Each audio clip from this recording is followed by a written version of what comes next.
네, 앞서 설명해드린 양극성 장애의 조울증에 관련된 강의 2탄입니다. 이번 편에서는 양극성 장애 이형에 대해서 설명을 드릴 겁니다. 그리고 치료 방법, 또 원인 등에 대해서 또 강의를 드리려고 합니다. 시작해 볼까요? 제2형 양극성 장애는 1형과 매우 흡사한 구조로 되어 있지만 조증 사파 증상이 1형에 비해서 상대적으로 미약한 경조증적인 이제 증상들을 보인다라는 겁니다. 근데 자꾸 사파라고 하니까 전문적인 용어여서 버거우실 수 있는데 그냥 어떤 행동 증상, 행동의 어떤 양상들이다 이렇게 보시면 될 것 같습니다.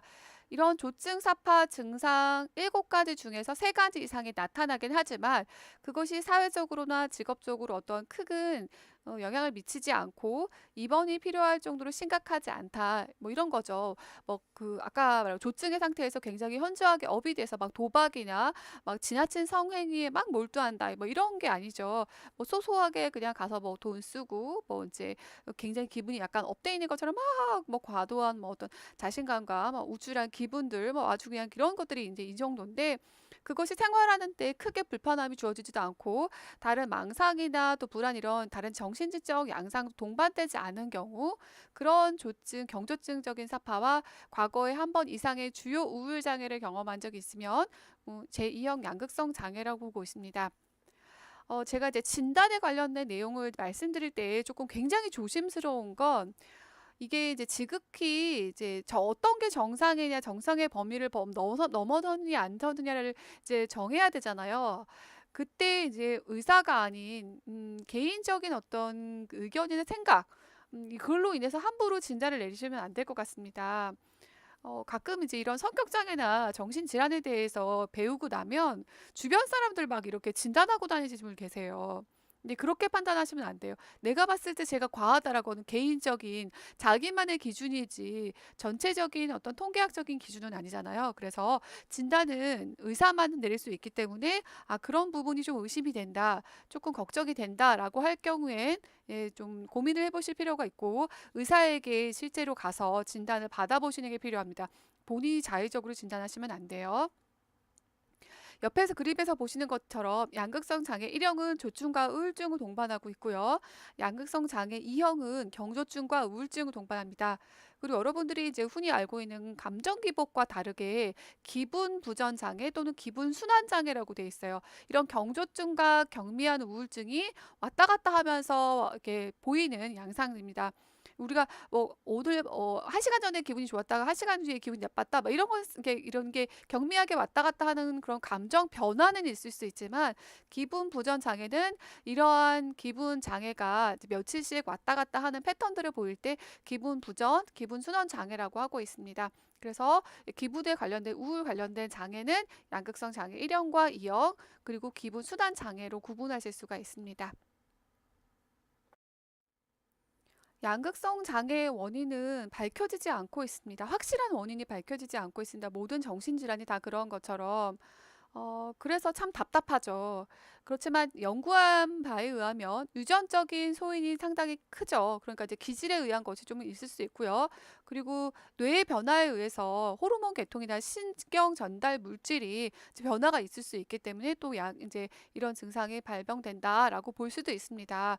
그러니까 왜 우리가 어떤 정신 질환이 발생했을 때 넌 의지가 약해서 그래. 너는 뭐 멘탈이 약해서 그래. 이렇게 우리가 보고를 하고 있잖아요. 상당히 그런 부분에 의한 것보다 유전이나 뇌의 변화에 의해서 많은 영향을 미칠 수 있다라는 걸 염두에 두고 계셔야 됩니다. 그리고 스트레스 등에 의해서 또 양극성 장애가 발생하는 경우도 볼 수 있다. 조증이나 우울증이 쉽게 걸릴 수 있는 타고난 취약성이 또 있는 사람들도 있습니다.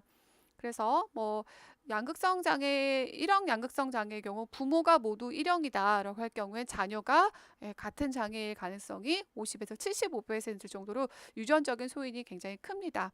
그리고 뇌에서 발생하는 신경 전달 물질이 과하거나 또는 부족하거나 해서 발생할 수도 있기 때문에 상당히 이런 부분에 대한 거 컨트롤이 안 되는 거죠. 유전적 소인이나 뇌의 변화처럼 생활 속 스트레스도 촉발하거나 악화시킬 수는 있습니다. 그래서 양극성 장애는 단순하게 그냥 이 심리 치료만으로는 어렵습니다. 그래서 반드시 약물 치료가 동반이 돼야 되고 심리 치료도 같이 동반이 돼야 됩니다. 치료 방법은 입원 치료와 약물 치료가 일단은 우선적으로 고려가 돼야 되고요. 조증사파가 나타났을 경우, 특히 자신이나 타인에게 피해를 줄 경우가 있을 경우에는 입원 치료가 필요합니다. 이럴 경우에 항조증 약물이 처방이 되기도 합니다. 아마 이번 사건의 경우 이렇게 이제 환자가 타인에게 이제 커다란 피해를 줄 상황이 염려가 아마 됐을 거예요. 그래서 입원 치료가 상당히 필요했던 상황이었을 텐데, 음, 아시겠지만 약물 치료도 "약을 좀 드셔야 됩니다."라고 제가 심리 상담할 때 말씀을 드리면 대부분 다 거부하세요. 거의 한 70-80%가 다 거부하세요. 그러니까 내가 약을 먹어야 할 만큼 상태가 심각하다라는 걸 인정하고 싶지 않고요. 일단 사회적인 의식이 정신적인 질환으로 인한 약을 먹는다고 할 경우에 좀 색안경 끼고 보는 그런 시선들이 있기 때문에 전부 다 결사반대합니다. 하물며 입원 치료는 오죽하겠어요. 정말 싫어합니다. 그래서 정신질환 쪽이 강제 입원이 발생하는 이유가 바로 이런 겁니다. 정말로 타인이나 자신에게 피해를 줄 염려가 있을 경우에는 강제 입원이 필요한 거죠. 그런데 법이 바뀌면서 강제 입원에 대한 조건이 굉장히 까다로워졌습니다. 저 예전에 제가 아는 동료 상담사한테 의뢰된 상담 케이스였는데, 막 문짝을 때려 부시고 어머를 막 죽인다고 난리를 치는 그런 상황이었었는데, 그런 막 상황에서 어머니가 집에도 못 들어가는 정도 있었어요. 그런데 그 심리 상담사한테 의뢰가 들어온 거예요. 이 정도의 상황이면은 거의 강제 입원이 필요한 상황이거든요. 심리 상담으로만은 어렵습니다. 입원 치료와 약물 치료가 반드시 동반이 되어야 됩니다. 그러나 이제 약물 치료만으로 양극성 장애를 조절하는 데 현재 한계가 있고, 약물 치료 환자들 경우에는 50에서 70%가 재발이 된다고 합니다. 대부분 만성적으로 이제 좀 진행이 되고 기능이 저하된 사태가 지속되기도 합니다. 그래서 약물 치료와 심리 치료를 병행하는 것이 필수적이고, 증상에 따라서는 생활을 좀 조절하는 것도 필요합니다. 그러니까 뭐 직장을 좀 그만두고 좀 잠시 쉬는 것도 필요할 수도 있는데요. 물론 생계가 이제 좌우되기 때문에 그러지 못하는 경우도 있지만, 증상이 심각할 경우에는 사회적으로 한계가 있을 경우에 그런 것도 생각을 해 보셔야 된다는 겁니다. 양극성 장애는 만성으로 이제 지속되는 경우도 많고 여러 가지 위험 요소들이 되게 많기 때문에 가족들의 역할이 정말 필요합니다.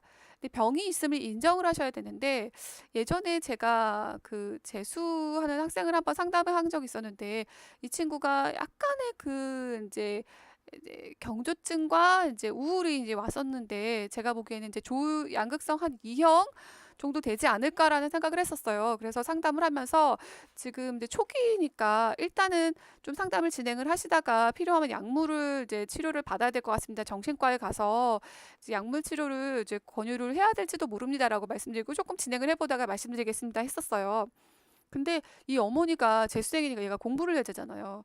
병을 인정을 안 하는 거예요. 그러면서 언제까지 이렇게 우울에 빠져 있을 거냐고 그러면서 아이를 굉장히 다그친 적이 있었어요. 그래서 제가 병실과 가서 일단은 좀 진단을 받으시고 약물을 좀 처방을 받아야 된다라고 말씀드렸는데, 그것도 거부를 하셨고요. 결국은 이제 이 아이가 굉장히 심각하게 잠도 안 자고, 수면 이제 아까 나오셨죠. 수면 장애가 동반이 되면서 결국 정신과 가서 진단을 받았더니, 예, 조울로 이제 전 진단을 받았습니다.